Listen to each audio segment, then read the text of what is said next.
بسم اللہ الرحمن الرحیم۔ السلام علیکم ناظرین۔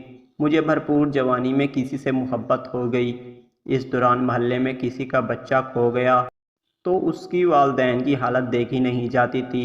وہ دن رات روتے اور ایک ایک چیز بولتے کہ خدا کے لیے کوئی ہمیں ہمارا بچہ لا دے، کوئی تو اسے ڈھونڈ کر لے آئے۔ ماں دو ہتھڑ مارتی، چیختی، دہائیاں دیتی اور آنسو بہاتی، مگر سکون نہیں ملتا تھا اسے۔ لوگ ان کی حالت پر ترس کھاتے اور دعائیں کرتے کہ اللہ ان کے بچے کو واپس لے آئے۔ ان کا یہ حال کسی سے بھی نہ دیکھا جاتا تھا۔ میری حالت بھی بالکل ان کے جیسے ہی تھی، مگر لوگ سمجھنے سے عاری تھے۔ ان کا بچہ اور میں اپنا محبوب دونوں گم کر بیٹھے تھے۔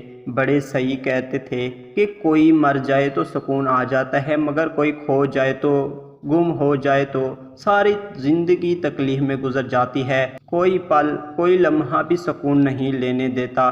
دل خون کے آنسو روتا ہے اور یہی کہتا ہے کہ کسی طرح کوئی معجزہ ہو جائے اور گم ہوا اپنا مل جائے، کھویا ہوا واپس لوٹ آئے، مگر یہ جدائی دل پر آریاں چلاتی ہے۔ سکون کا ایک لمحہ بھی حرام ہوتا ہے۔ یہ کیسا معاشرہ ہے کہ جہاں والدین کے دکھ کو تو سب سمجھتے ہیں، مگر محبوب کے بچھڑ جانے کو قیامت نہیں سمجھتے۔ کوئی بتائے اس بے حس معاشرے کو کہ اگر کسی کا بچہ گم ہو جائے یا کسی کا محبوب، دونوں حالتوں میں متاثرین حالتی وجہات میں چلے جاتے ہیں۔ عقل، شعور، دل اور آنکھوں سے سب ایک ہی نقطے پر مرکوز ہو جاتے ہیں۔